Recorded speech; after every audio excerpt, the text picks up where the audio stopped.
wabarakatuh. Bismillahirrahmanirrahim. Alhamdulillah. Alhamdulillahirabbil alamin. Wassalatu wassalamu ala asyrafil anbiya wal mursalin wa ala alihi wa sahbihi ajma'in. Asyhadu an la ilaha illallah wahdahu la syarikalah wa asyhadu anna Muhammadan abduhu wa rasuluh la nabiyya ba'da amma ba'du. Pertama-tama kita bersyukur kehadirat Allah Subhanahu wa taala beserta menyampaikan salawat dan salam atas junjungan kita yang besar Muhammad sallallahu alaihi wasallam dengan rahmat Allah beserta nikmatnya hingga pada saat malam hari yang berbahagia ini kita kembali dipertemukan Allah untuk meningkatkan ilmu dan iman kita kepada Allah Subhanahu wa taala. Yang mana Nabi kita Muhammad sallallahu alaihi wasallam sangat memuliakan hambanya dan umatnya. Jika umat itu mencintai ilmu, karena Allah dan Rasul juga sangat mencintai ilmu. Karena ilmunya itulah yang sangat dicintai oleh Allah Subhanahu wa taala. Tanpa ilmu yang dilahirkan oleh Allah Subhanahu wa taala, maka alam semesta ini tidak diadakan. Karena ilmulah maka jadilah alam semesta ini. Maka dari itu Nabi kita Muhammad sallallahu alaihi wasallam sangat mengharapkan dan menekankan kepada kita umat, jangan melalaikan ilmu. Jangan mendahulukan perbuatan kemudian membelakangkan ilmu. Karena kata Nabi kita Muhammad sallallahu alaihi wasallam, tidak akan mendapatkan kesenangan baik di dunia dan di akhirat tanpa ilmu. Ilmu itulah yang membawa kita keselamatan di dunia dan keselamatan di akhirat. Dan ilmu itulah yang membawa kita kepada kesenangan di dunia dan kesenangan di akhirat. Maka Nabi kita menyampaikan di dalam sabdanya yang berbunyi, man aradat dunia fa'alaihi bil ilmi. Dan jika kamu menginginkan kesenangan di dunia dengan ilmu. Wa man abadal akhirah fa'alaihi bil ilmi. Dan jika kamu menginginkan kesenangan di akhirat dengan ilmu. Man aradatuhuma fa'alaihi bil ilmi.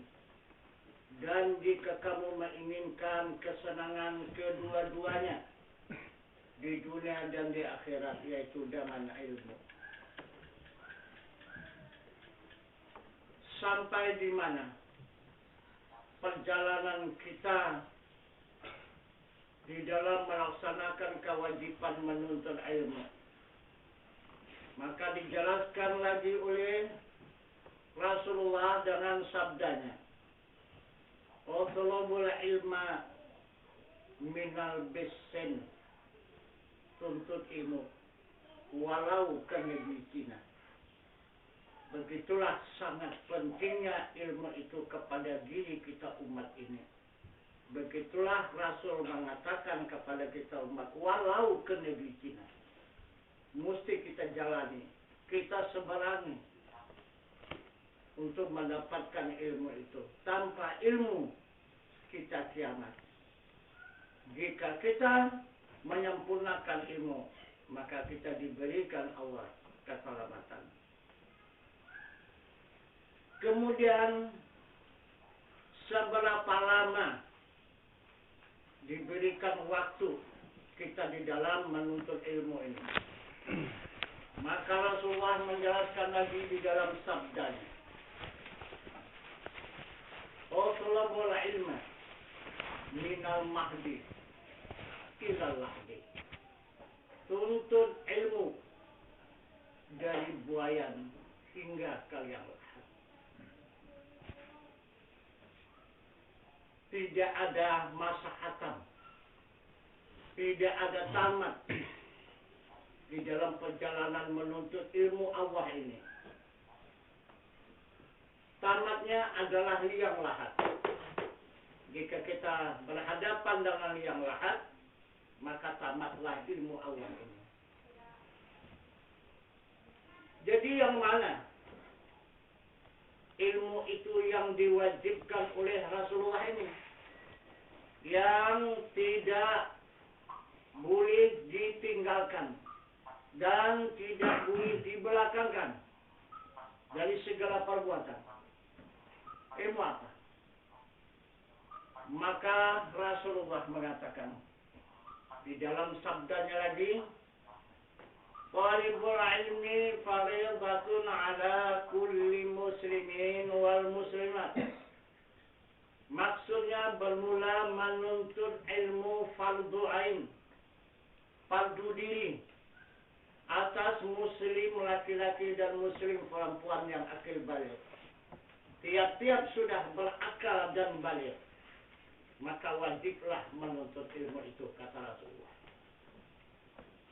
Jadi yang mana dia ilmu yang diwajibkan oleh Rasul tiap-tiap diri umat? Yaitu ada 3 ilmu. Pertama ilmu usuluddin, kedua ilmu fikih, dan ketiga ilmu tasawuf. Inilah yang diwajibkan oleh Allah dan Rasul atas diri umat. Apa itu usuluddin? Arti ilmu usuluddin untuk mempertanyakan agama. Itu kata Allah dan Rasul. Agama itu yang pertama dipertanyakan. Jangan amal ibadah. Ini kita sudah duluan amal ibadah. Sampai di mana tingkat amal? Sampai di mana tingkat ibadah? Agama tidak dipertanyakan. Jadi apalah artinya kita beramal dan beribadah kalau tidak beragama? Beragama dulu. Karena agama itulah yang membawa kita di sisi Allah. Tanpa agama, kita tidak ada hubungan dengan Allah. Kita bercerai dengan Allah. Bahkan kita meninggalkan Allah tanpa agama. Karena agama inilah yang diperingatkan Allah di dalam ayat suci Al-Quran. Inna dina indallahil Islam. Itu. Jadi agama inilah yang membawa kita ke sisi Allah. Bukan hanya sampai ke sisinya saja. Nah, itu. Sampai ke hadratnya. Bukan sekadar hanya berhadap. Bahkan kita sampai mesra. Itu yang dikatakan insan kamil. Arti kamil itu mesra. Bukan berhadapan, bukan berjumpa dengan Allah. Mesra dengan Allah. Nah, seperti air dengan gula. Dimasukkanlah gula ke dalam air. Mesra dia. Gula itu dengan air. Begitulah satu iktibar. Nah, hamba itu dengan Allah. Itu pun masih kasar iktibar itu. Yang sebenarnya, yang dimaksud insan kamil itu, seperti ombak di lautan dengan air lautan. Nah, begitulah mesranya insan dengan Allah Subhanahu wa Ta'ala. Bagaimana mesranya ombak dengan air. Nah, sampai di sana kita dibawa oleh agama. Kenapa ini maka kita belakangkan agama? Asal kita pertanyakan bagaimana amal, bagaimana ibadah, bagaimana amal, bagaimana ibadah. Tapi agama tidak dipertanyakan. Sedangkan Nabi kita Muhammad Sallallahu Alaihi Wasallam menekankan, mewajibkan, memperdukan agama lebih dulu dipertanyakan.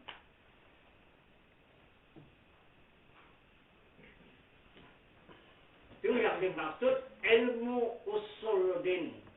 Usul pertanyaan din agama. Bertanya agama. Siapa itu agama? Siapa itu agama?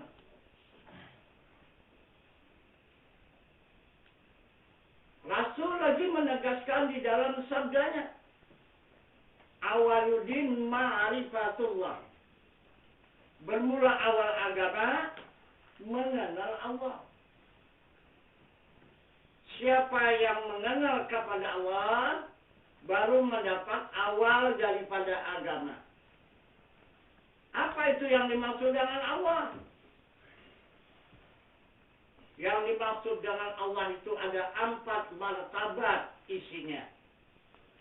Pertama zat, kedua sifat, ketiga asma, dan keempat af'al. Itu yang wajib dipertanyakan. Yang mana yang dimaksud af'al Allah, perbuatan Allah? Mana dia? Kemudian, mana yang dimaksud dengan asma Allah? Di mana dia?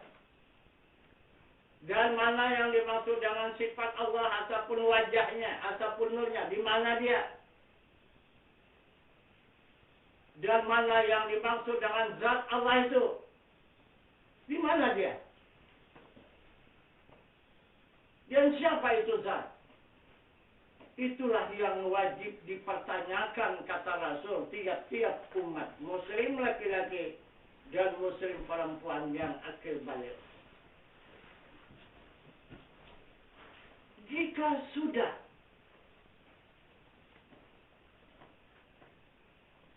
ini dipertanyakan, jika sudah ini mendapat jawaban, baru dihadap. Apa yang dihadap? Zatnya yang maha suci. Itu yang wajib dihadap. Zatnya yang maha suci. Itu yang wajib dihadap. Ini jangan ilmu tasawuf. Itu menurut daripada sunnah Rasul, usuluddin dulu, baru tasawuf. Yang ketiga baru fikih. Kalau di dalam sabda Rasul, usuluddin dulu, kedua fikih, dan ketiga tasawuf. Tapi yang sebenarnya adalah kita mengikut sunnah. Yang dikerjakan oleh Rasulullah, usuluddin dulu. Kedua baru tasawuf. Yang ketiga baru fikih. Usuluddin 13 tahun semasa Rasulullah di Mekah.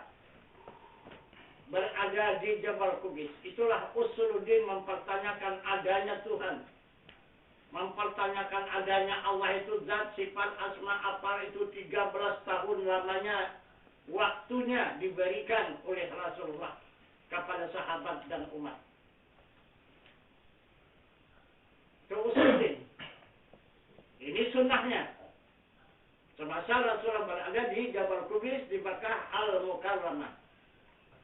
Yang kedua, Rasulullah mengajarkan ilmu tasawuf.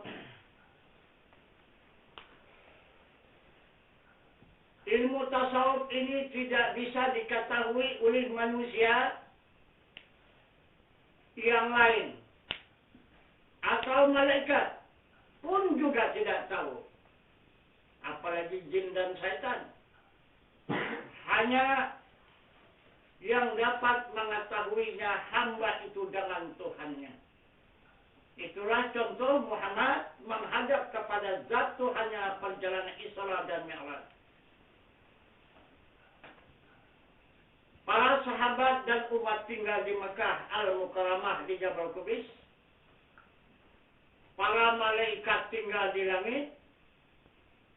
Dan panglima malaikat yang bernama Jibril tinggal di Sidratul Muntaha di langit yang ketujuh. Dan Muhammad melewati alam nur 70.000 lapis. Baru dia menghadap ke alam zat Allah Subhanahu wa Ta'ala. Tidak ada yang bisa mengetahui dan menyaksikan, hanya Muhammad dan Tuhannya. Itulah arti tasawuf. Tidak ada orang yang tahu hubungan diri kita dengan Tuhan. Hanya kita sendiri yang tahu. Dan Allah sendiri yang tahu dengan hambanya. Yang bisa menghadap kepada dirinya. Itu arti tasawuf. Nah, jika sudah kita bertasawuf, baru kita punya iman. Ini yang dimaksud iman. Karena sudah diketahui diri Allah itu. Kemudian baru dihadap. Ini yang dikatakan iman. Nah, jika sudah punya iman, iman inilah yang dibawa turun. Turun kemana? Turun ke syariat. Turun ke syariat. Itulah melakukan amal ibadah. Itulah hijrah. Arti hijrah ini berpindah. Tidak lagi di Mekah. Maka pindahlah ke Madinah. Itu sunnahnya yang dilakukan oleh Nabi kita Muhammad SAW. Jadi barulah di Madinah itu ada perbuatan salat 5 waktu sehari semalam. Ada puasa pada bulan suci Ramadan. Ada pengeluaran zakat harta yang sampai nisab. Dan kemudian melaksanakan ibadah haji. Ini hijrah ke Madinah. Inilah fikih.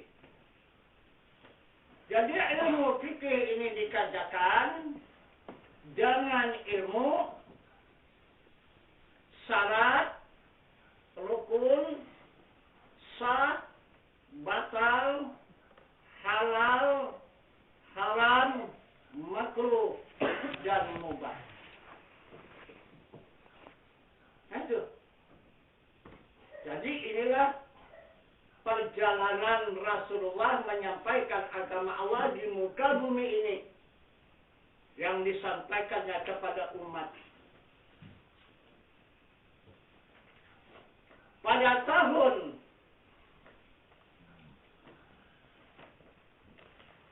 1000 Hijrah, maka bertukarlah sunnah Rasulullah ini. Terbalik sunnah Rasulullah ini.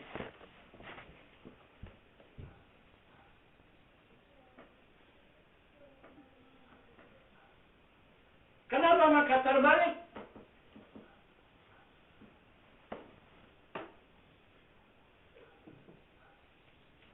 Karena tanah air Indonesia ini sudah dijajah oleh bangsa asing.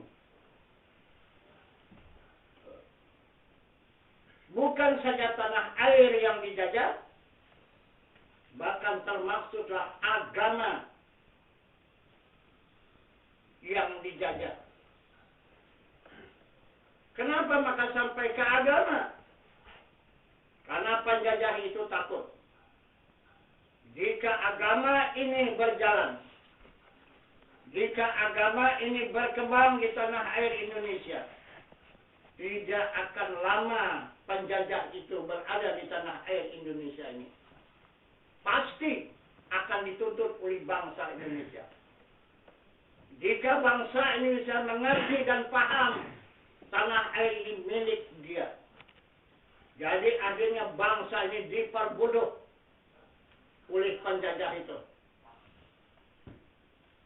Tidak dibenarkan mengembangkan agama Islam di tanah air Indonesia ini. Siapa-siapa yang mengembangkan agama Islam di tanah air Indonesia ini, maka hukumnya dipancung, tidak akan diberikan hidup lagi, dan tidak ada penjara. Kalau penjara nanti bisa lepas dan sebagainya. Ini asal dia dapat pancung, jadi nggak takut dia lagi lepas dari penjara. Nah, itu terbaliknya peraturan agama ini. Maka tidak sedikit ulama kita yang terbunuh. Dari mulai Al-Khalat itu terbunuh. Bukan lagi dibunuh, dipancung, bahkan dicincang. Bahkan dibakar jasadnya menjadi abu. Dan abunya dibuang ke sungai.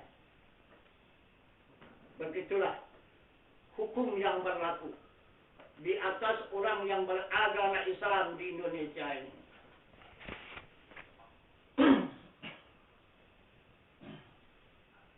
Kemudian dipasanglah seluruh intelijen di seluruh pulau Indonesia ini. Siapa intelnya? Yang menyelidiki dan yang menangkap ulama-ulama yang mengembangkan agama Islam di muka bumi ini adalah ulama bangsa Indonesia sendiri. Yang mau mengambil pangkat, yang mau mengambil gaji yang mahal, tapi dengan syarat ajaran agama disimpangkan, jangan diluruskan. Yang dibenarkan cuma Islam, tapi agama tidak dibenarkan bersama. Mana Islam mengucap dua kalimat syahadat, salat 5 waktu sehari semalam, puasa pada bulan suci Ramadan, mengeluarkan zakat harta yang sampai nisab, dan melaksanakan ibadah haji. Hanya ini yang boleh berkembang, yang boleh berjalan di tanah air Indonesia ini. Kalau ini memang dibantu, ini memang disemarakan, karena penjajah itu dia memandang dan mengetahui kalau sekadar ini bangsa Indonesia yang dikerjakan, itu adalah bangsa yang sangat bodoh. Itu seperti anak kecil sedang tidur yang tidak tahu hak miliknya. Jadi begitulah selama kita 350 tahun bangsa Indonesia dianggap oleh penjajah itu anak kecil yang sedang tidur, yang tidak tahu dengan hak miliknya. Akhirnya hak milik bangsa Indonesia dijadikan oleh penjajah itu kekayaan yang luar biasa. Tapi kita tidak sadar. Nah, itu. Nah, itu maka sekarang dengarkan syiar di seluruh Indonesia ini. Syiar-syiar yang disampaikan oleh para dakwah-dakwah, dai-dai bangsa Indonesia pada sekarang ini. Yang boleh kita syiarkan, yang boleh kita kerjakan, yang boleh kita kembangkan syariat, syariat, syariat, syariat, syariat, syariat, syariat. Jangan menyinggung hakikat. Jika terdengar suara hakikat, sesat. Itu ulama penjajah. Nah, itu. Memang betul, kata dia. Tanah air sudah kami lepaskan. Tidak kami jajah lagi. Tanah air sudah kami berikan kepada bangsa ini. Tapi nomor agama tidak. Tidak akan kami berikan. Tetap 99% agama Islam masih di tangan kami di Indonesia. 1% cuma lagi yang dimiliki oleh bangsa Indonesia agama ini. Islam ini. Agama cuma 1%. Seluruh bangsa Indonesia 99% masih dikuasai penjajah. Nah itu. Tetapi sekarang dia membunuh, tidak lagi pakai senjata modern, tidak lagi pakai pasukan tank, yang di darat pasukan kapal selam di lautan, kapal udara di udara sana. Tidak pakai itu, tidak pakai tentara yang terlatih lagi. Adalah ustaz-ustaz yang terlatih. Dengan apa dia membunuh? Tidak lagi dengan senjata yang tajam, tapi dengan lidah yang tajam. Itu dia membunuhnya. Jadi inilah yang dikatakan oleh Allah pembunuh yang luar biasa di muka bumi. Dicatat oleh Allah dalam ayat suci Al-Quran, al-fitnatu asyaddu minal qatl. Fitnah itu lebih kejam daripada pembunuhan. Kalau kita dengan pedang hanya satu orang yang terbunuh. Satu kali aja. Tapi kalau lidah satu kali meluncur, bisa ribuan orang yang korban. Nah itu. Satu orang saja bisa mengatakan itu, jangan didekati, jangan didengar itu ajaran itu sesat, itu salah. Itu kafir itu. Mana orang balik lagi ke saudara ustaz yang begitu? Nah, pada hari ini masih tercatat di Al-Quran, masih tercatat di dalam kitab-kitab yang masih ada sekarang ini. Tapi itu pun sudah banyak yang disasar. Itu sudah banyak diarsipkan, sudah disimpan kitab-kitab yang penting, diambil, dikutip, disembunyikan alias sudah dibakar. Supaya umat Islam kehilangan pedoman. Tidak akan bisa kehilangan pedoman karena Quran yang dipakai umat Islam bukan Quran yang di kertas itu. Quran di dalam dada. Itu al-ilmu fis sudur. Ilmu di dalam dada, Al-Quran di dalam dada umat Islam, bukan di lemari. Nggak bisa, walaupun dibakarnya habis, tidak akan Quran itu bisa hangus. Nah itu. Nah, coba kita renungkan. Sekarang ini dilarang hakikat. Yang boleh syariat. Salat syariat, puasa syariat, zakat syariat, haji syariat, pelaksanaan pernikahan syariat, pakaian syariat, segalanya syariat. Apa itu arti syariat? Sedangkan Nabi kita Muhammad SAW tidak pernah dia mencarikan syariat dengan hakikat. Selama dia berada 63 tahun di muka bumi ini, tidak pernah Rasulullah mengatakan hanya syariat tanpa hakikat. Kemana saja disampaikannya. Dengan sabdanya menyatakan, wa syari'atu bila hakikati atilatu wal hakikati bila syari'ati batilah. Bersyariat tanpa hakikat hampa. Berhakikat tanpa syariat batal. Itu kata Nabi kita Muhammad SAW. Ulama kita sekarang sangat berani. Sekarang mendustakan Muhammad Rasulullah. Kenapa kita umat Islam diam sekarang ini? Sekarang Muhammad Rasul sudah dibunuh oleh lidah-lidah ustaz-ustaz umat Islam kita pada sekarang ini.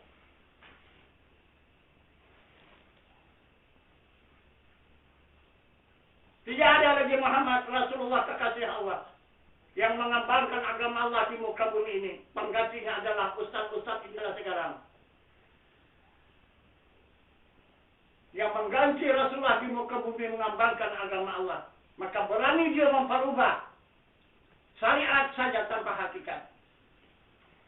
Coba kita renungkan, coba kita periksa arti syariat itu apa dan arti hakikat itu apa. Arti syariat itu perbuatan, arti hakikat itu hak. Artinya yang hak, yang benar. Jadi Rasulullah menganjurkan kapan berbuatlah tapi yang benar. Salatlah tapi yang benar. Berzakatlah tapi yang benar. Berpuasa tapi yang benar. Laksanakan ibadah haji tapi yang benar. Ini enggak. Tidak peduli. Yang benar, yang penting kerjakan. Itu. Yang penting kerjakan. Tidak penting benar, jangan tidak ikuti, tidak mau tahu. Ini sekarang. Jadi apa lagi artinya kalau kita tidak ada kebenaran lagi? Kalau hanya pekerjaan saja yang ada kebenaran, tidak ada untuk apa?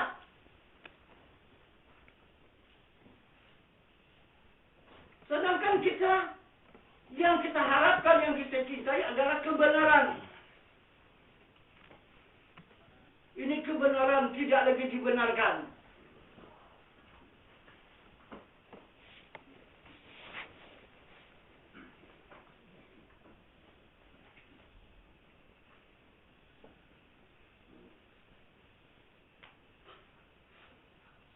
Boleh kita pertanyakan.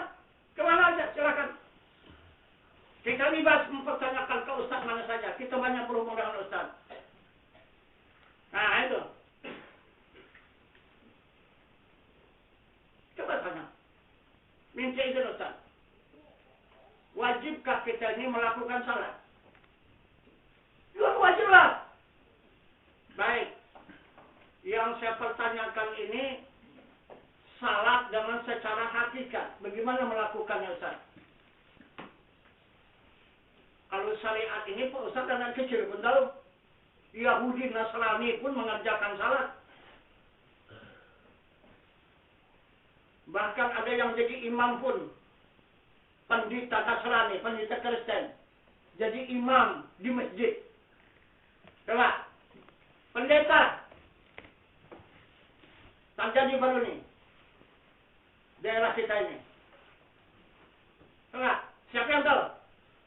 Kalau tidak dia mau nikah, di situ terbukalah identitas dia, tidak tahu bahasa itu adalah orang Nasrani.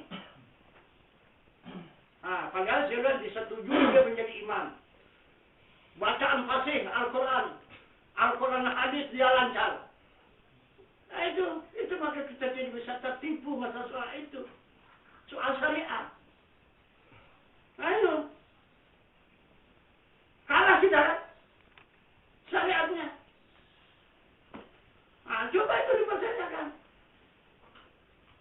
Nah, kalau misalnya pelaksanaan ibadah haji, minta izin Ustaz. Kita untuk melaksanakan ibadah haji. Nah, bagaimana secara hakikatnya kalau kita melaksanakan ibadah haji ini?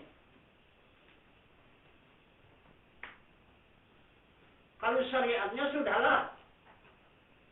Semua orang bisa melaksanakannya asal ada duit. Tapi secara hakikat bagaimana? Wah, itu tidak bisa. Yang penting kita syariat. Berarti Ustaz mendustakan Rasulullah. Berarti Ustaz itu adalah membatalkan adanya Rasulullah di muka bumi ini. Karena hadis Rasulullah tidak pernah hadis Rasulullah memisahkan antara syariat dan hakikat. Ya boleh saja kalau kita jangan menghantam. Tak ada kita masa dipecat jadi guru begitu begini, nggak ada. Tapi kalau Ustaz juga banyak yang bertanya, lantaran dia mau jadi guru itu. Itu. Tidak. Dia yang guru kita bertanya. Itu.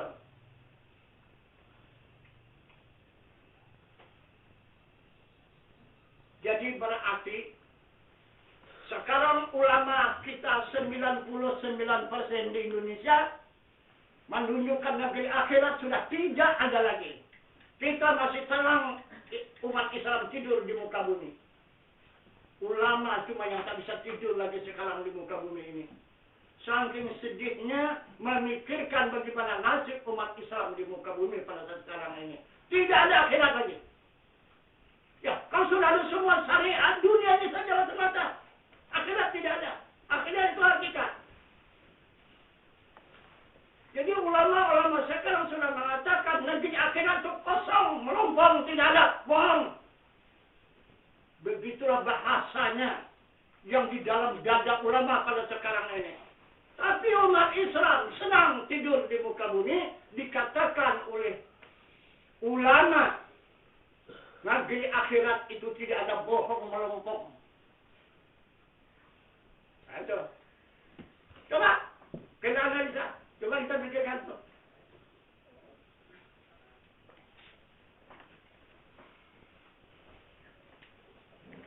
Jangan sedikit kita menyentuh mengenai soal hakikat. Habis kemuliaan semua. Itu. Saya nyentuhlah sedikit aja. Soal hakikat. Wah, itu salah, itu sesat.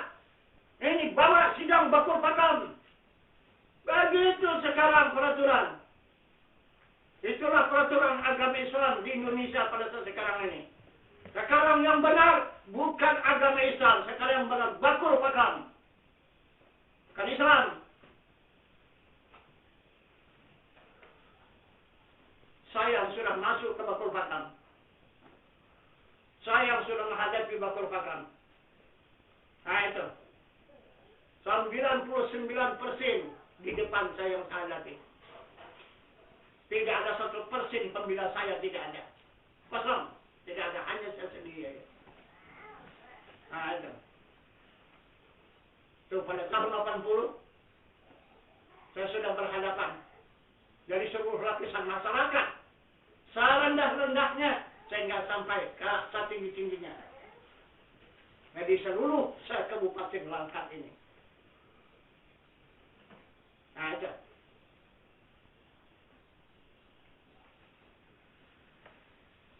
Cuman saya diberi waktu 1 minggu saja lagi hidup di muka bumi ini. Itulah keputusan yang sudah dirancang oleh mereka 1 minggu saja. Nah itu. Saya hidup di muka bumi itu. Datuk Diwala itu. Nah. Karena itu yang mengasih tahu langsung sama saya itu adalah komandan. Pada saat itu yang di Jalan Gandhi pasukan apa? Laksus ya. Itulah komandan Laksus itu langsung berhadapan sama saya mengatakan waktu di kantor di kantor kejaksaan di Pinjeng. Nah itulah. Nah itu. Jadi siapa dulu namanya itu?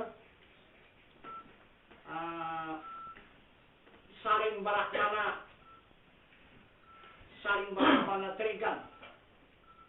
Nah itu komandannya, komandan Laksus pada saat itu yang mengawal di Jalan Gandhi. Itu yang berhadapan sama saya. Nah gitu. Jadi katanya kalau saya bawa Ustaz ke Jalan Gandhi sana, nanti kalau pulang nanti ke rumah udah siap-siap ajalah kain putih. Karena tidak akan lebih, hanya umur 7 hari saja. Kalau sudah akan dipulangkan 7 hari saja. Nah itu, habislah itu. 7 hari itulah untuk keluarga. Kalau yang mana keluarga mau berjumpa, mau lagi bercerita, hanya waktu 7 hari. Habis 7 hari itu sudah tidak ada lagi. Nah itu. Jadi saya sambut juga. Ya, itu Pak, saya tidak terkejut. Itu adalah tunangan. Wah, berani menentang ya? Bukan saya menentang.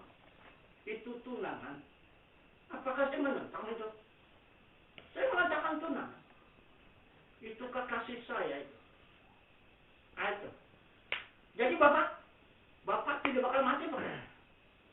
Saya tanya. Tiap-tiap hidup pasti mati. Tunangan ada nggak? Kekasih apa nggak? Kenapa Bapak bakal kasana, Bapak maka benci? Coba, kenapa? Kenapa punya Bapak, punya kekasih, kenapa maka Bapak tidak suka? Tidak. Karena sudah ditunangkan oleh Allah. Saya hidup di dunia, pasti akan bertemu dengan kematian. Itu tunangan. Nah itu. Bukan karena saya menentang. Nah, saya mengikuti pepatah orang tua. Karena saya lahirnya dari orang tua. Apa pepatah orang tua? Takut karena apa? Dan berani itu karena apa? Takut karena bersalah. Nah itu. Berani karena kebenaran. Itu maka saya tidak takut. Karena tidak ada bahasa kesalahan. Kalau memang ada kesalahan, buktikan mana kesalahan saya. Tunjukkan. Silakan. Buktikan mana kesalahan. Nah itu. Jangan dipersalahkan. Kalau dipersalahkan 1000 orang pun bisa satu hari menyalahkan orang. Tapi membenarkan orang yang benar belum tentu bisa satu orang satu hari. Tapi jangan kalau hukum Yang benar tetap benar, yang salah tetap salah. Kalau tidak, pasti akan kembali. Kalau pasti Bapak menghukum saya. Pasti hukum yang berlaku pada saya balik kepada diri Bapak. Bagaimana nanti saya sengsaranya, lebih itu nanti Bapak rasakan. Itu pasti saya jamin. Tuhan di hadapan kita ini, Pak. Nah, dia bilang, tadi yang lihat. Nah, itu. Sebentar ya, saya lapor ke Kodim dulu katanya. Siap. Tinggal saya di kantor kejaksaan, berangkat dia ke Kodim. Nah, itu, tempuh 1 jam. Ini sudah 3 jam, saya tunggu apapun tak datang. Rupanya pun pulang. Tak berani juga saya lagi. Nah, itu. Oh, dah tak ada lagi, saya pun pulang. Tidak jadi dibuat yang kejar ganti. Itulah pada tahun 80. Nah, saya menjalankan, mengembangkan agama ini.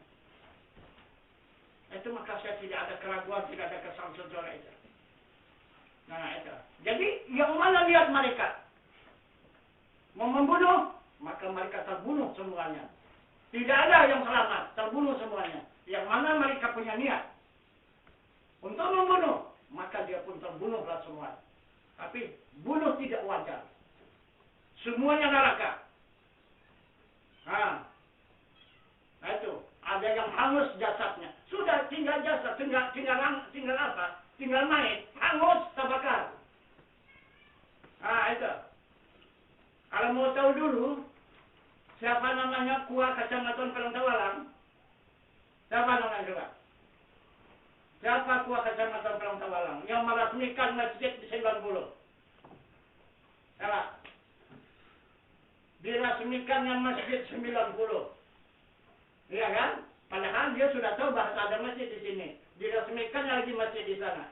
Berapa ratus meter jaraknya ini? Itu. Karena apa? Maka dijadikannya 2 masjid.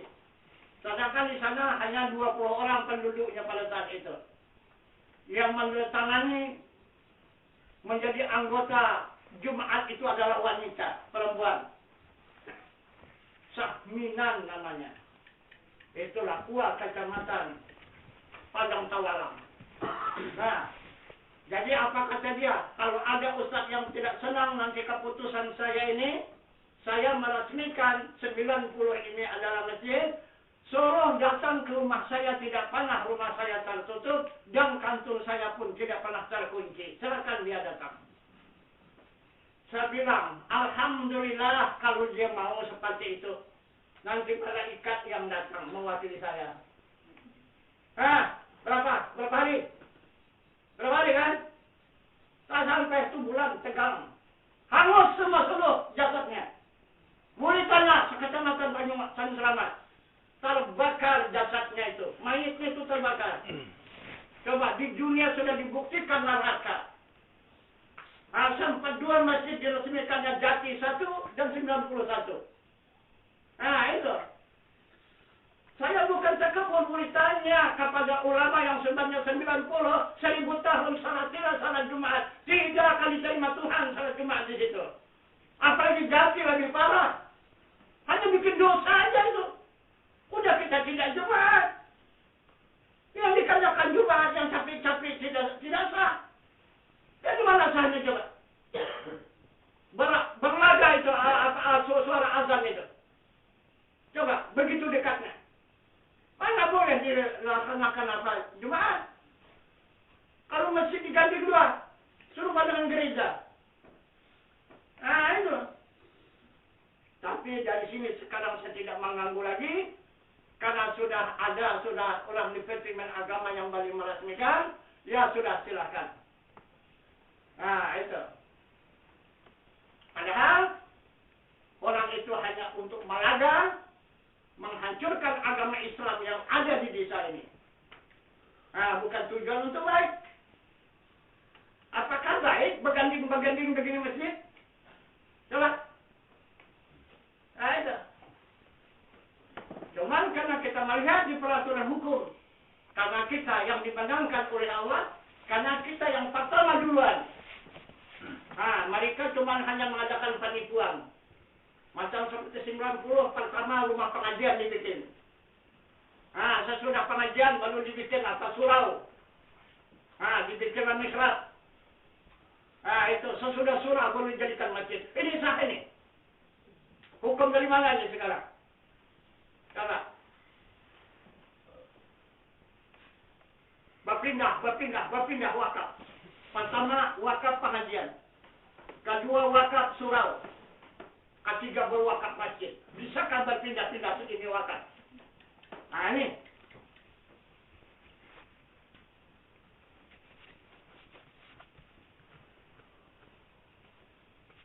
Kalau ini dari mulai pertama tahun berapa? Berapa ibu ini tahun berapa didirikan masjid ini di sini?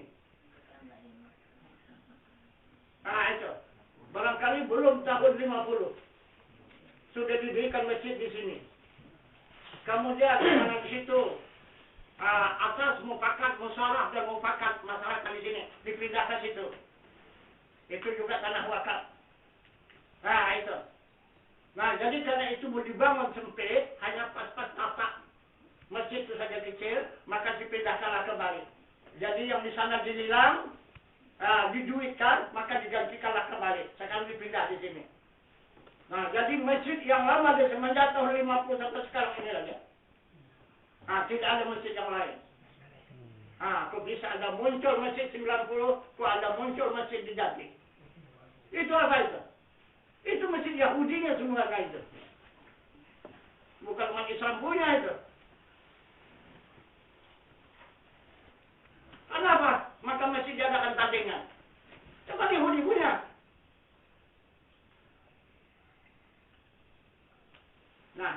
Begitulah kita sekarang di dalam agama Islam ini tidak akan bisa mulus kita menjalankan agama ini. Sangat banyak tantangan dan rintangan, bahkan yang paling banyak ujian. Ujian itu luar biasa. Itu. Karena sekarang kita sudah berada di 99% dengan berimbang hanya 1%. Itu. Tapi baru ini jamaah kita yang dari negeri Belanda sana yang mengetahui rahasia Belanda itu yang menjajah tanah Indonesia ini asalnya 5% lagi. Bangsa Indonesia ini beragama, 95% tidak beragama lagi. Baru bulan puasa baru ini. Itu. Memang orang Indonesia asalnya, tapi dia ini adalah penjelajah mencari ilmu, sehingga sampai sekarang dia berada di negeri Belanda. Maka sekarang di negeri Belanda disayangi oleh orang Belanda itu. Karena dia itu adalah perancang membuat kapal. Apa kapal besar, kapal-kapal tingkir, kapal-kapal apa itu dia lah itu. Artinya perancangnya membuat kapal itu. Itu. Jadi itu maka sangat disayangkan oleh orang Belanda itu. Jadi dia tidak senang juga kalau tidak mencari agama yang sebenarnya.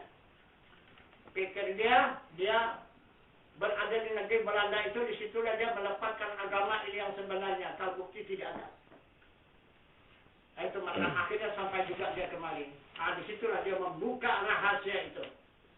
Apa rahasia Belanda yang sebenarnya menjajah tanah air Indonesia?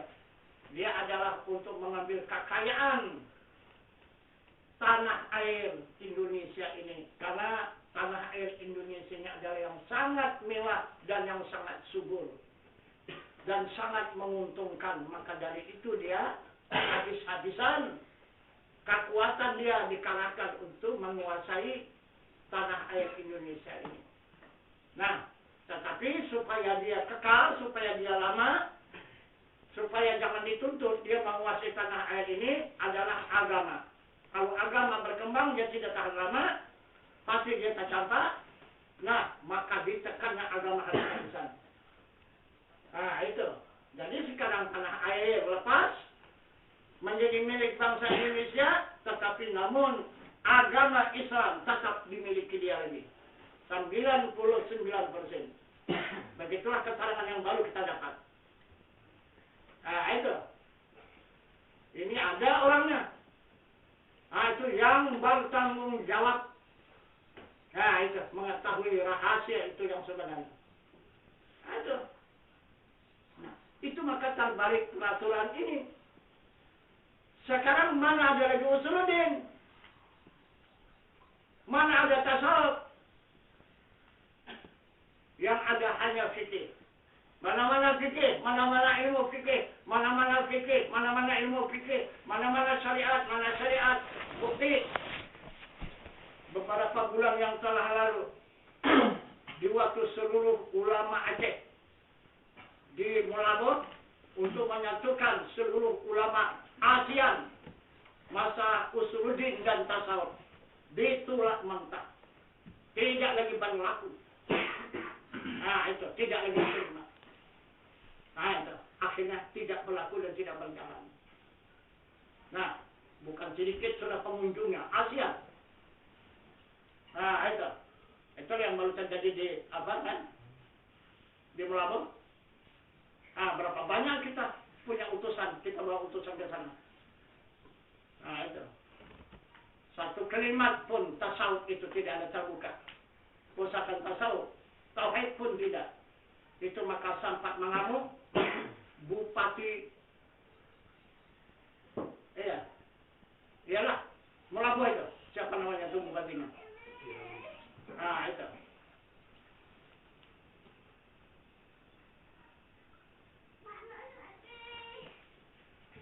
Jadi itulah yang terkuat di sana, di Aceh. Karena di Aceh ini ada sebahagian tidak bisa dijajah oleh Belanda dulu. Penjajahan Belanda cuma hanya sampai Lok Sumawi. Ke dalam tidak bisa. Nah, itu pun sekarang musnah. Yang tidak bisa dimasuki Belanda itu dulu, bisa dimasuki penjajah, itu pun parah. Nah, sekarang ini. Tidak pun lagi mata putih, penjajahnya mata hitam ini, yang berat ini mata hitam ini. Nah, itu. Karena kita tidak tahu mana kawan, mana lawan. Kalau dulu bercanda kan, wah ini putih, ini musuh nih. Kalau sekarang yang mencoba-coba. Nah, itu. Satu selimut pun bisa sekarang mancung kita. Nah, itu.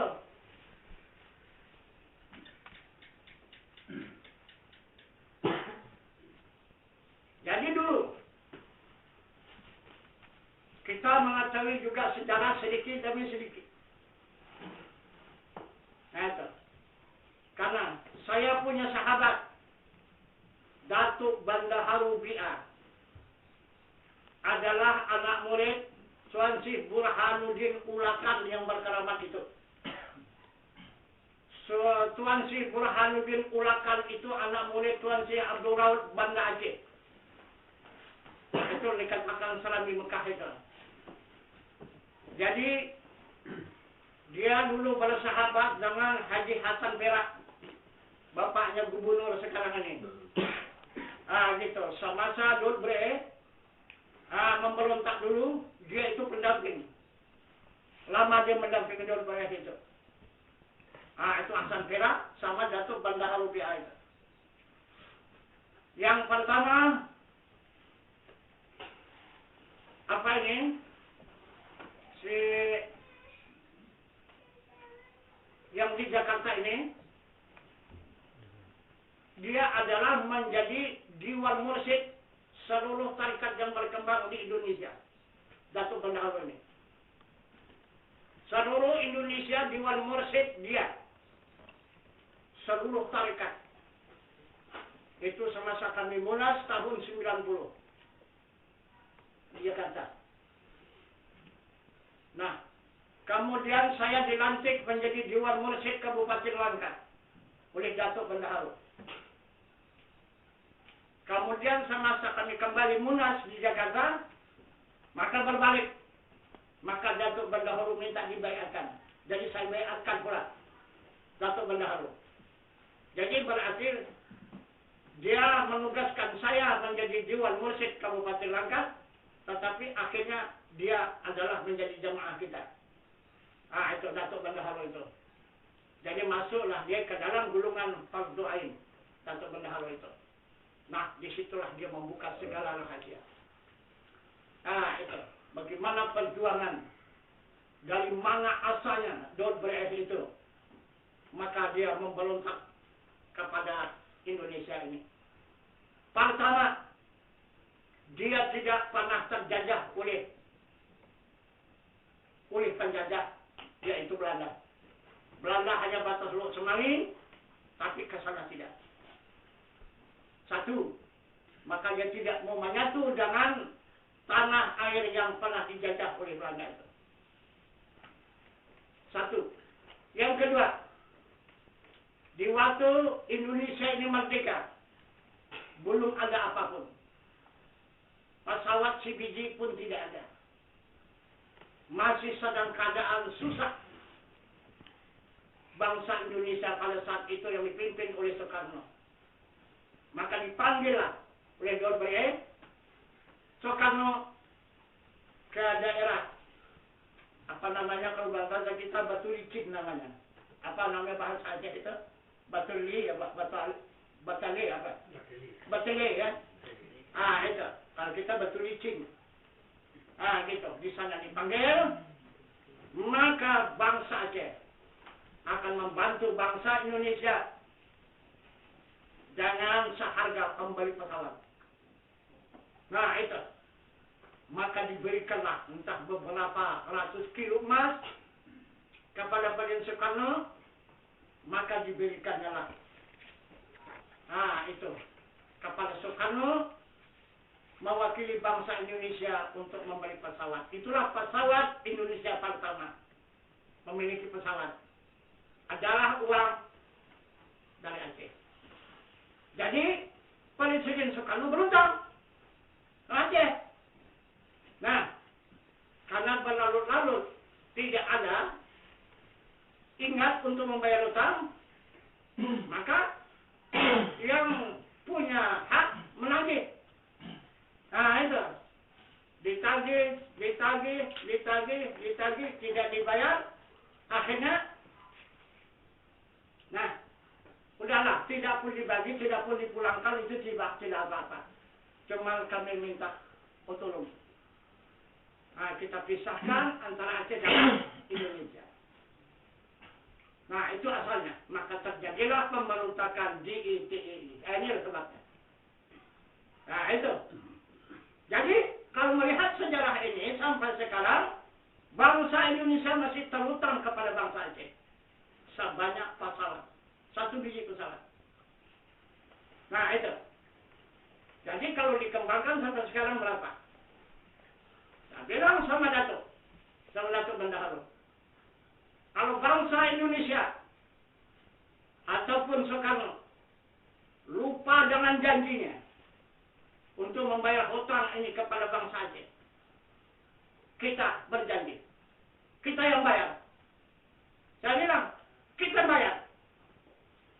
Kita bayar hutang bangsa Indonesia yang ditandatangani oleh Presiden Soekarno. Kita bayar kepada bangsa Aceh. Di mana kita ambil harta, di mana kita ambil uang? Mudah. Uang dari Allah. Harta kan dari Allah kan? Itu sedang sama Datuk Bendahara. Jadi orang Aceh membantu bangsa Indonesia melewati Presiden Soekarno untuk memberi pesawat, maka dari situ mendapat kekayaan bangsa Indonesia ini, mendapat pesawat terbang. Antara benua dengan benua, antara pulau dengan pulau. Jadi sekarang bangsa Aceh kita selamatkan dengan cara pembayaran hutang, kita selamatkan pula dia bisa terbang ke akhirat nanti. Kita bayar dengan alam baka, tidak terbayar dengan alam fana. Dia berhutang dunia, tapi kita bayar dengan harta akhirat. Itu saya bilang waktu saya janjikan tahun 90, akhirnya terwujud. Itu. Karena beberapa, pada saat itu, waktu kami dipanggil di rumah itu Ibu Hanabiah, Abu Hanabiah. Itu di situ beberapa utusan, yang pertama kali, kedua berkumpul di sana. dari utusan dari Abu Ibrahim Waila, dari utusan daripada Abu Yus, sudah itu utusan daripada Abu Parhub. Nah itu, sudah itu ada 7 utusan pada saat itu berkumpul di tempat surau ataupun masjid itu Abu Hanifah. Itulah dia menyatakan anil. Nah, pagi ikut kan? Kan ikut? Nah, pagi itu ikut menyaksikan untuk kami sana. Nah, itu. Tapi sedikit pagi nggak lihat itu kami itu. Nah, itu cuma hanya di hati itu yang lihat itu. Itu berkata keheranan polisi itu keheranan dia. Kenapa maka bisa dapat kita di foto ini? Kami sudah puas untuk mencari foto ini dan bisa dapat. Nah, itu kena polisi itu. Heran dia. Kami ketangkap salahnya itu. Salah jalan kami duduk sama itu. Tangkap. Nah itu. Dibawa lah. Dikirim orang telah. Nah kapos. Tanya dari mana? Dari Abu Hanifah. Saya yakin. Nah itu. Apa bukti kalau kalian dari Abu Hanifah? Kami dipanggil. Untuk membaca maulid. Nah itu kata Haji Musadik. Nah jadi kami sudah selesai pembacaan maulid, maka kami pun minta permisi pulang. Apa buktinya? Dibuktikanlah. Diketiknya kembali, HP-nya dia tunjuk kali HP. Ini foto kami. Ini tuan guru kami, ini Abu Hanifah. Tengok, betul. Wah, ini luar biasa ini gitu. Itu. Ini ulul dal pun tak bisa makan ini gitu. Kata polisi itu. Ini dia ulul dal pun tak bisa ini gitu. Abu Hanifah ini gitu. Kok bisa kan foto kan? Kami pun dapat bisa fotonya yang tak dapat kan? Nah, itu batal kami pulang. Tak jadi tangkap. Nah, jadi di situ dia menunjukkan kebenaran itu. Diterimanya. Nah, itu pelajaran agama yang sebenarnya. Mereka masih punya milik. Itu yang tinggal ini adalah masih murid daripada Tuan Syekh Abdullah. Ini seperti ini Abu Hanifah. Ini murid. Tuan Syekh Abdullah itu. Ini Abu Hanifah ini. Abu Ibrahim Waila yang belum meninggal kan? Nah itu yang di apa? Yang di Malabo. Nah itu baru meninggal itu. Itu juga. Sudah itu Abu apa? Perkum itu. Perkum apa? Apa namanya? Telkum. Hah? Telkum.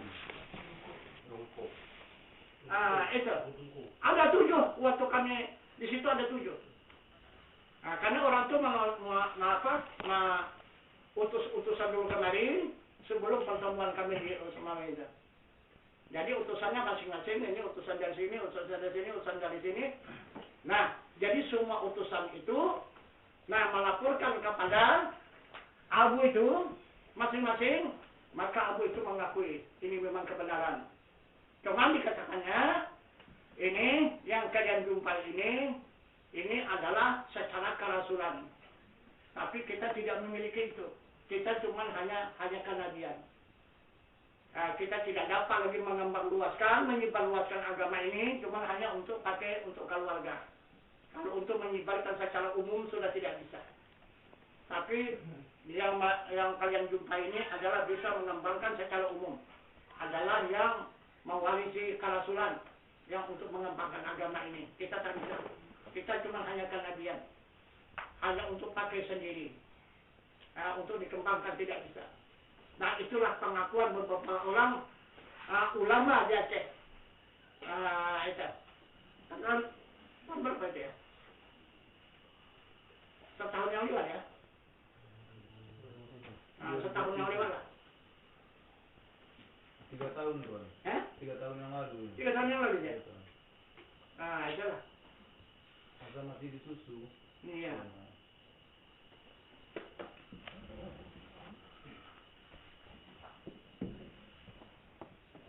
Nah jadi alhamdulillah walaupun begitu tantangan dan rintangan perjalanan agama Islam di tanah air Indonesia ini, walaupun seperti api di dalam sekam, tapi terus berjalan. Nah itu. Jadi sekarang perkembangan agama yang kita kembangkan ini saya mengembangkan ini sekitar 40 tahun. Nah, itu saya sudah mengembangkan ini sekitar 40 tahun. Kurang-kurang sedikit ya. Tahun 68. Sampai sekarang berapa itu? 42. 42. Itulah dia. 42 tahun. Sedangkan sunnah Rasulullah mengembangkan agama Allah ini 13 tahun di Mekah, 22 tahun di Madinah. Berapa? 38. Ya? 38. 38. 38. Jadi saya sudah 42. Kan sudah lebih tinggi saya dari Rasulullah, kan sudah hebat kali itu. Lihat. Coba. Masih juga berjalan. Rasulullah cuma hanya 38 tahun. Habis. Dihatamkan Allah. Kita sudah 42 tahun. Itu. Sudah melebihi berapa itu? 4 tahun ya? 4 tahun. Itu. Bahkan saya pikir dulu, saya sampai faktur yang dikatakan oleh Rasulullah 63 tahun, barangkali ini pulang, saya pikir kan. Pas pula, kena panggilan sakit kan, memang cukup berat. Inilah jalan pulang. Itu, pada tahun 2001. Itu, karena saya melaksanakan ibadah haji tahun 2000 kan. 2001 kena lah. Itu. Itu sakit yang luar biasa. Itu. Rupanya belum juga pulang. Gitu. Masih dilanjutkan lagi. Itu. Nah. Jadi pada saat sekarang ini, kira-kira ada barangkali 2 bulan ya, lepas kita pertemuan kita sama apa itu, sama Abu Hanafi ini, maka dipanggillah saya ke Jakarta. Gitu. Jadi sampai saya di Jakarta, maka pertama diundang dari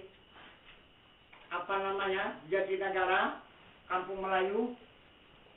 Di situ bahagian keturunan orang India yang pedagang-pedagang Kalimantan itu minta dibaiatkan 38 orang. Nah, saya baiatkanlah di sana. Kemudian kami dipanggil lagi ke Bogor, di puncak yang sangat dingin itu, di hotel yang luar biasa dinginnya, tanpa AC, tapi dinginnya luar biasa, melebihi AC lagi. Nah, apa kerja? Hanya membaiatkan. Di situ. 1 hari 1 malam di situ yang berbaiat orang apa sana? Orang Bandung. Semua dari Bandung ke situ dia berkunjung untuk menerima baiat. Kemudian pulang, kami dari puncak, kembali kami ke ke Cibubur, ke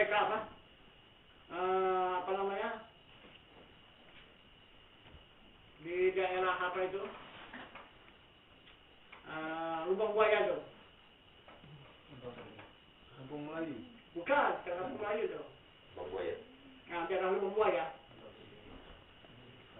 Di situ kan rumah Pak Ridwan di situ. Kemudian dipanggil ke Bekasi, juga daerah orang pedagang Permata, itu Kalimantan yang banyak, yang dipimpin oleh syekhnya yang bernama Tajudin, orang dari Kalimantan. Itu. Jadi di situ saya diminta membaiatkan sebanyak 50 orang. Itu. Jadi di situ banyak orang Malaysia, orang Singapura ikut dari situ. Ada orang pedagang-pedagang semua itu. Kemudian selanjutnya kami dipanggil lagi ke Banten. Itu. Di Tangerang. Di pesantren Ashabun Naza, yang dipimpin oleh kiainya Agus Ghafurur Rahim. Nah, di situ seluruh yang mengajar di pesantren itu 76 orang gurunya, semua minta dibaiatkan. 25 orang tamatan Mekah, 25 orang tamatan Madinah, 26 orang tamatan Mesir. Berarti itu dunia di situ. Jadi itulah kata Pak Abu Hanafi itu kan. Itu nanti yang berkembang ini bukan saja di sini di Aceh dan bukan saja di Sumatera Utara. Ini nanti ilmu ini berkembang di seluruh dunia. Tidak ada beberapa bulan terwujud. Itu kan orang dunia itu. Jadi menunjukkan di dunia tidak ada lagi yang bisa menyelamatkan umat secara hakikat. Karena tidak ada lagi tempat pembayatan itu tidak ada. Itu tidak ada. Untuk tempat penyerahan diri kepada Allah itu tidak ada lagi. Sesuai dengan Al-Quran, wa tawakkal 'alal hayyil ladzi la yamut. Serahkan dirimu kepada Tuhanmu yang hidup, yang tiada mati. Di dunia sudah tidak ada lagi tempat hamba Allah ini untuk menyerahkan dirinya kepada Tuhannya. Tidak ada lagi yang bisa mempertemukan diri hamba dengan Tuhannya, tidak ada. Itu bukti dunia. Itu.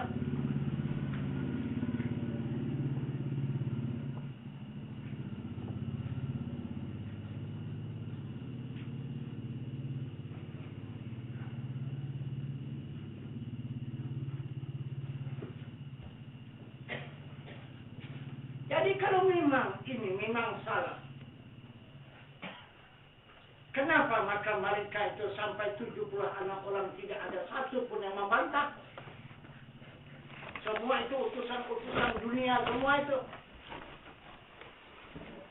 Itu. Kenapa tidak membantah sampai sekarang?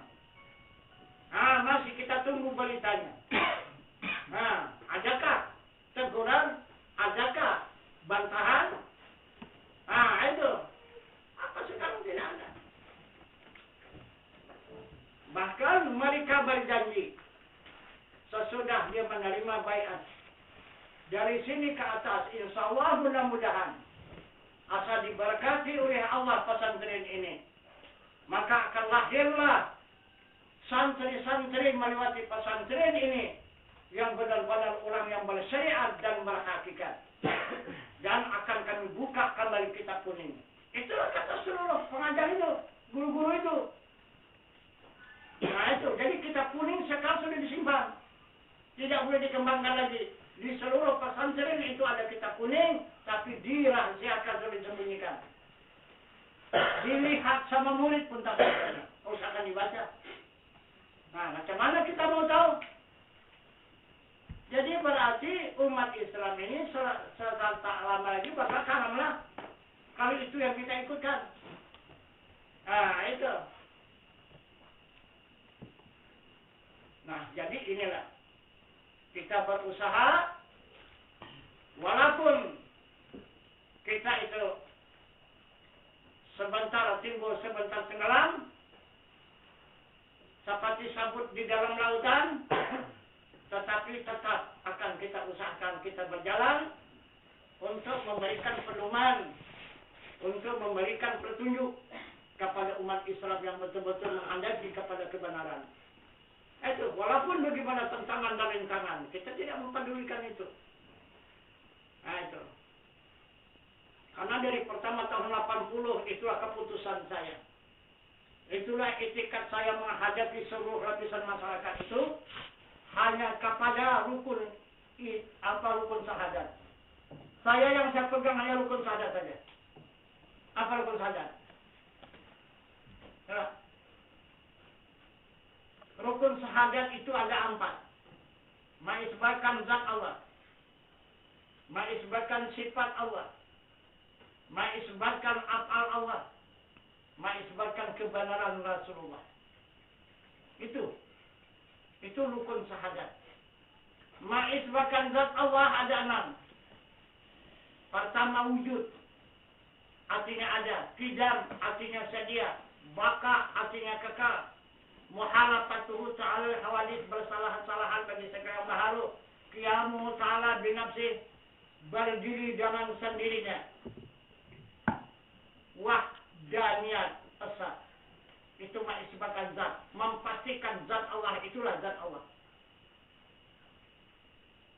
Yang kedua, memastikan adanya sifat. Mana yang dikatakan sifat Tuhan, sifat Allah itu? Pertama, kudrat, artinya berkuasa. Kedua, iradat, dia berkehendak. Ketiga, ilmu, dia mengetahui. Keempat, hayat, artinya hidup. Kelima, sama, dia mendengar. Keenam, basar, artinya dia melihat. Dan ketujuh, kalam, dia berkata-kata. Itulah sifat Tuhan, sifat Allah. Nah, itu yang berlaku di semesta alam ini. Kemudian, yang keempat, yang ketiga, af'al Allah terisbatkan dan memastikan, menetapkan perbuatan Allah mana? Ada 6. Pertama, mengadakan. Kedua, meniadakan. Ketiga, menghidupkan. Keempat, mematikan. Kelima, memberi rezeki. Keenam, menunjukkan jalan yang sempurna. Ini perbuatan Allah. Tidak ada siapapun yang berkuasa.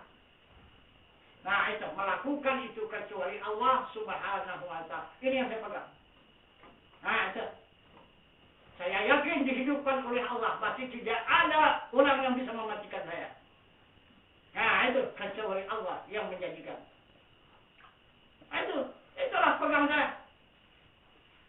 Dia mengadakan, dia meniadakan. Tidak ada yang bisa meniadakan. Tidak ada yang bisa menghilangkan saya kecuali yang mengadakan. Nah, dia menghidupkan dan dia yang mematikan. Tidak ada siapapun yang bisa mematikan. Kecuali dia yang menghidupkan, itulah yang bisa mematikan. Dan dia memberi rezeki. Dan dia menunjukkan jalan yang benar. Itulah pegangan saya, itu rukun syahadat. Nah, itu.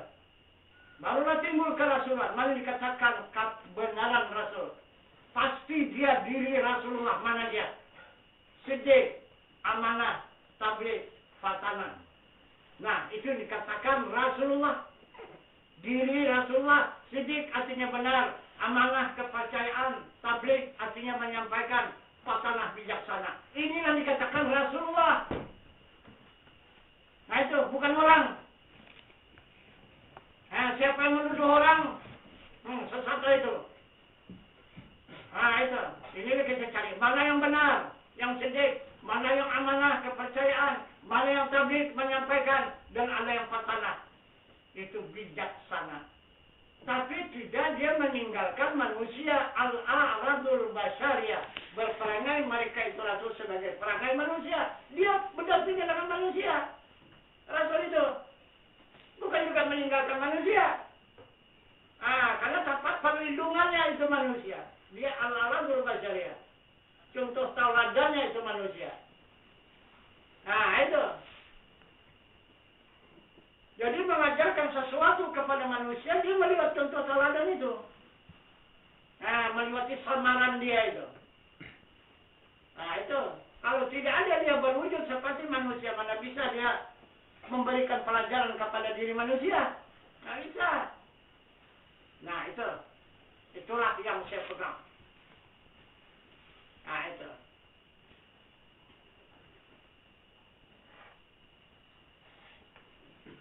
Nah, jadi kemudian beberapa hadis yang sudah kita sampaikan tadi.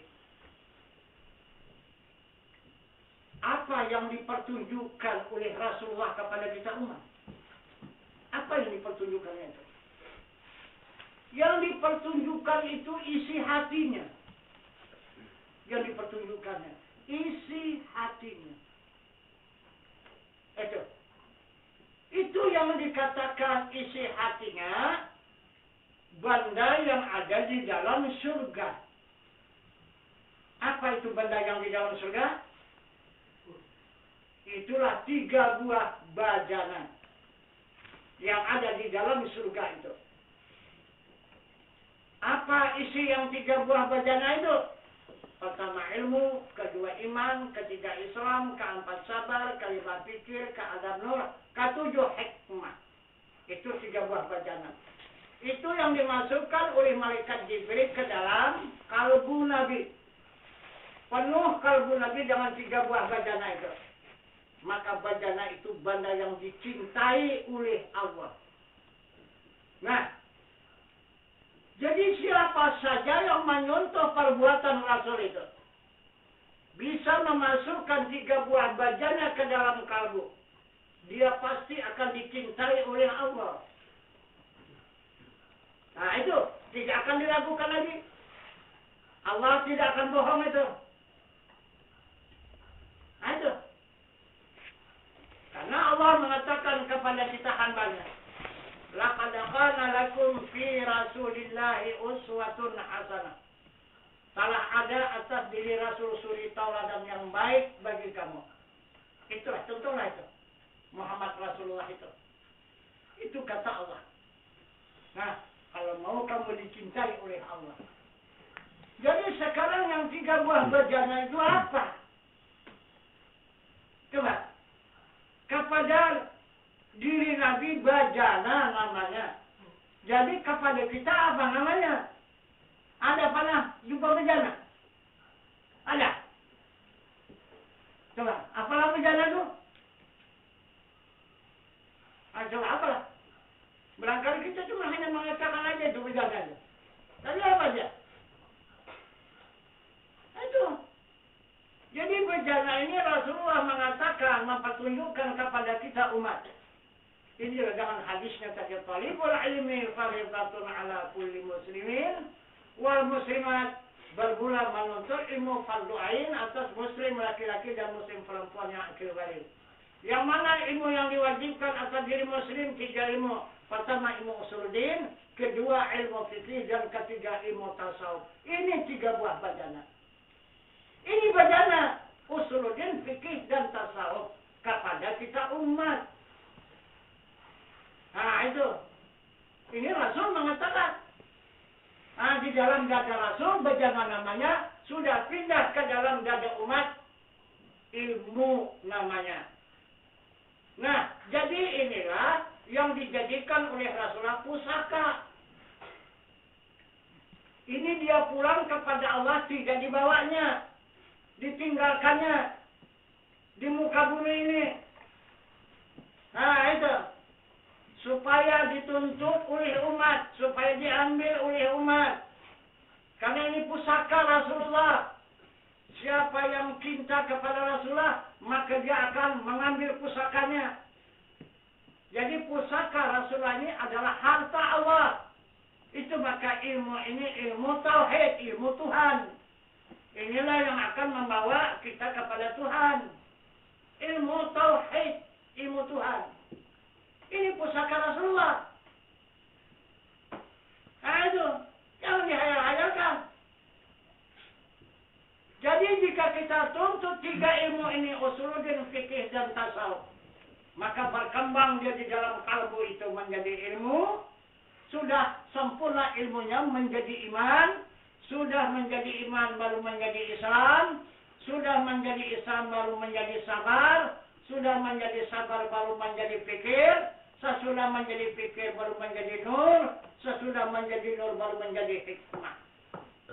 Itu 3 buah bejana. Dijamin oleh Allah, dipastikan Allah surga. Nah itu, diharamkannya disentuh oleh neraka. Lalu kita dapat mengisi itu di dalam kalbu kita yang 3 buah bejana ini. Nah itu.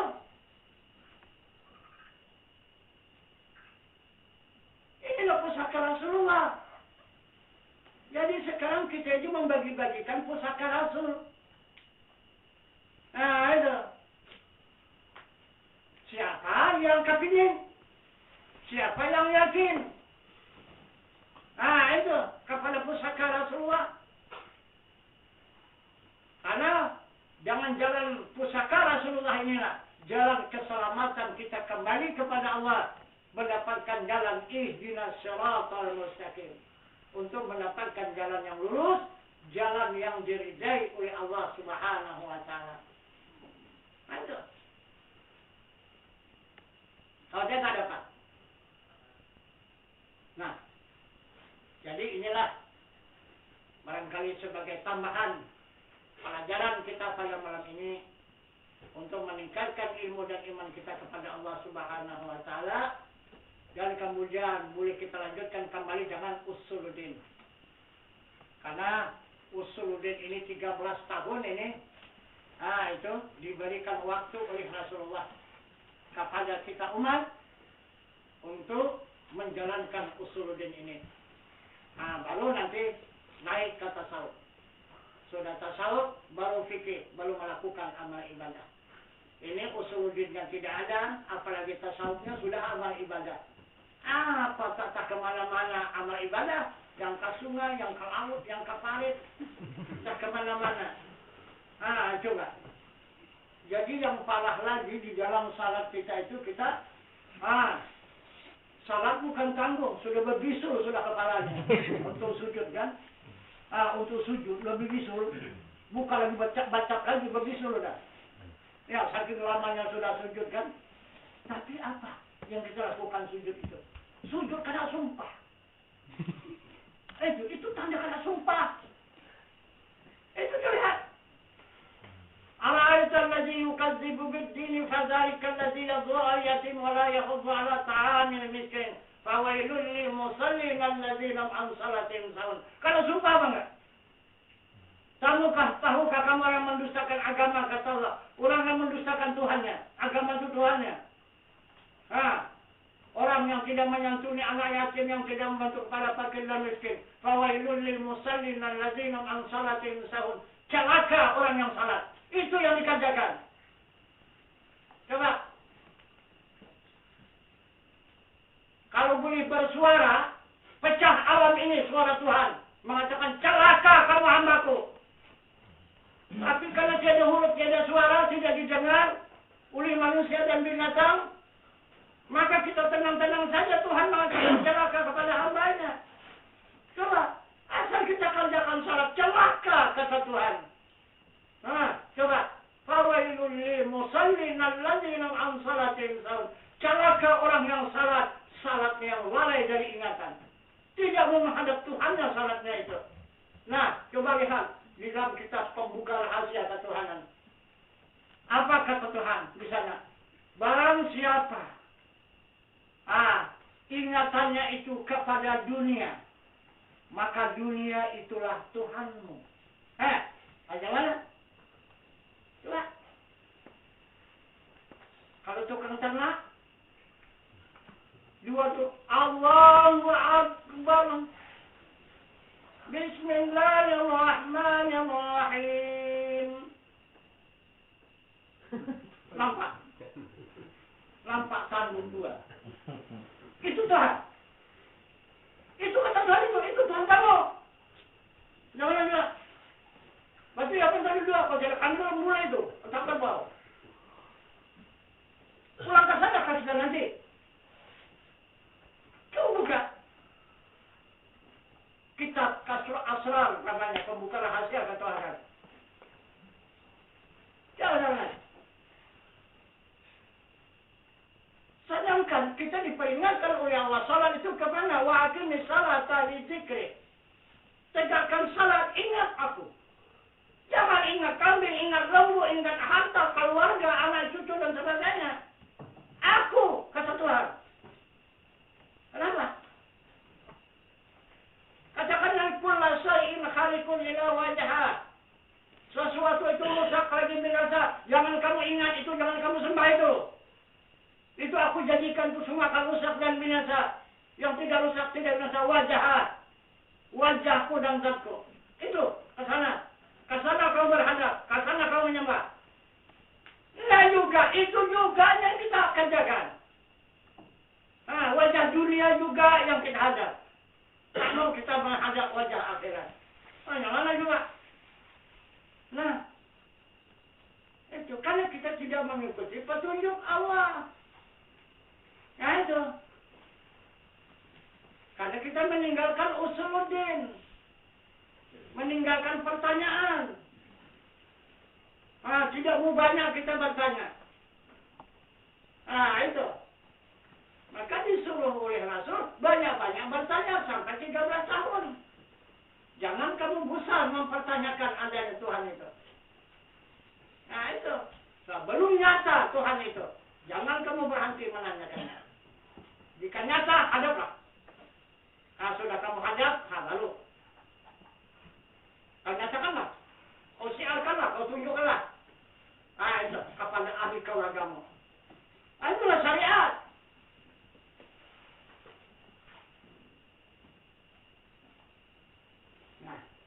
Jadi barangkali ini saja dulu. Kita padakan keterangan pada malam ini. Maka bersambung dengan usul yaitu pertanyaan. Dan kita akhiri wabillahi taufiq wa hidayah. Assalamualaikum warahmatullahi wabarakatuh. Waalaikumsalam.